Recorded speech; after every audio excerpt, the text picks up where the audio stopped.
Hello friends, welcome to Richu's Kitchen. இன்னைக்கு நம்ம கிச்சன்ல ஹெல்தியான ஒரு பிரேக்ஃபாஸ்ட் ரெசிபி தான் பார்க்க போறோம்.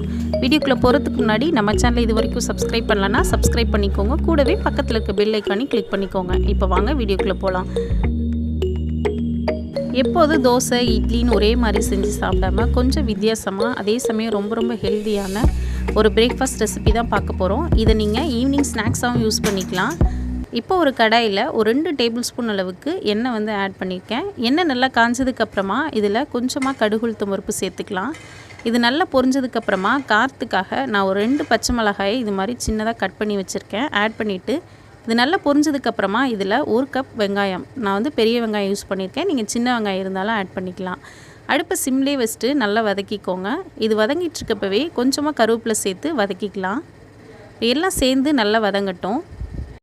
ஆல்ரெடி நம்ம சேனலில் நிறைய ஹெல்த்தி ரெசிபிஸ் அப்லோட் பண்ணியிருக்கோம். வேணுங்கிறவங்களுக்கு கீழே டிஸ்கிரிப்ஷன் பாக்ஸில் லிங்க் கொடுக்குறேன், செக் பண்ணிக்கோங்க.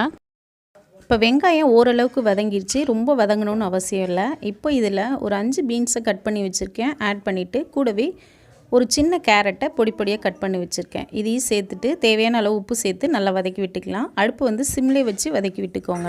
இப்போ கேரட்டும் பீன்ஸும் ஒரு 50% நல்லா குக் ஆகட்டும். அதுக்கப்புறம் நம்ம இதில் குடமிளகாய் ஆட் பண்ணிக்கலாம்.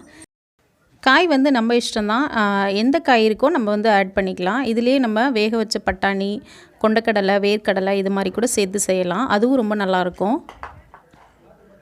இப்போ கேரட்டும் பீன்ஸும் ஓரளவுக்கு குக் ஆகிடுச்சு. இந்த ஸ்டேஜில் கொஞ்சமாக குடமிளகாய் கட் பண்ணி வச்சுருக்கேன், அதையும் ஆட் பண்ணிக்கலாம். குடமிளகாய் சேர்த்துட்டு அடுப்பை ஹைலே வச்சுட்டு நல்லா வதக்கி விட்டுக்கோங்க. ஏன்னா குடமிளகாயிலேருந்து தண்ணி அதிகமாக வரும். நம்ம ஹையில் வச்சு வதக்கிறப்போ நல்லா ஈவனாக குக் ஆகி வரும். இந்த ஸ்டேஜில் 1 கப் அளவு முளைக்கட்டின பச்சைப்பயிறு வந்து ஆட் பண்ணிக்கலாம். இந்த மாதிரி நம்ம ஆட் பண்ணி செய்கிறப்போ முளைக்கட்டின பச்சைப்பயிறு வந்து ஓரளவுக்கு நல்லா குக் ஆகிரும். ஒரு சில பேருக்கு இது அப்படியே பச்சையாக சாப்பிட்றதுக்கு பிடிக்காது. ஸோ இந்த மாதிரி நம்ம குக் பண்ணி சாப்பிட்றப்போ டேஸ்ட் வந்து ரொம்ப நல்லாயிருக்கும். சேம் டைம் ரொம்ப ஹெல்த்தியும் கூட. இப்போ இது எல்லாத்தையும் சேர்த்துட்டு ஒரு 2 to 3 மினிட்ஸ் நல்லா வதக்கி விட்டுக்கலாம். இப்போ இதில் கொஞ்சமாக மஞ்சத்தூள் வந்து சேர்த்துக்கிறேன். காய் நல்லா வதங்கட்டும். இந்த கேப்பில் 1 கப் அளவு வெள்ளை அவல் வந்து எடுத்திருக்கேன். உங்கள்கிட்ட ரெட் அவல் இருந்தாலும் நீங்கள் எடுத்துக்கலாம். இது வந்து ஓரளவுக்கு திக்காக இருக்கும். அதனால் ஒரு 2லேருந்து 3 நிமிஷம் மட்டும் நல்லா தண்ணியில் ஊற வச்சுட்டு தண்ணி எதுவும் இல்லாமல் நல்லா பிழிஞ்சிட்டு எடுத்துக்கிறேன். இப்போ காயெல்லாம் ஓரளவுக்கு குக் ஆகிருச்சு. ஒரு 80% குக் பண்ணால் போதும். இந்த ஸ்டேஜில் நம்ம ஊற வச்சு எடுத்த அவல் வந்து ஆட் பண்ணிவிட்டு ஒரு 2 நிமிஷம் நல்லா மிக்ஸ் பண்ணி விட்டுக்கலாம். அவல் வந்து ரொம்ப நேரம் ஊற விட்டுறாதுங்க, ஏன்னா தண்ணியில் கரைஞ்சிரும். ஒரு 2 நிமிஷம் ஊற வச்சா போதும். ரொம்ப திக்காக இருந்ததுன்னா எக்ஸ்ட்ரா ஒரு 1 மினிட் ஊற வச்சு எடுத்துக்கோங்க. எல்லாம் நல்லா மிக்ஸ் பண்ணி விட்டதுக்கப்புறமா கொஞ்சமாக லெமன் ஜூஸ் ஆட் பண்ணிக்கலாம். இதையும் நல்லா மிக்ஸ் பண்ணி விட்டுட்டு கடைசியாக கொஞ்சமாக கொத்தமல்லி இலை வந்து தூவி விட்டுக்கலாம். அவ்வளோதான், அவல் உப்புமா ரொம்பவே சூப்பராக ரெடி ஆகிடுச்சு. ரொம்ப ஈஸியாக குயிக்காக 5 நிமிஷத்தில் பண்ணிடலாம். ரொம்ப ஹெல்த்தியான ரெசிபியும் கூட.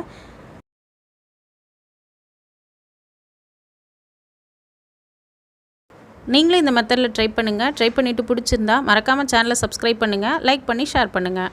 தேங்க்ஸ் ஃபார் வாட்சிங். தேங்க்யூ.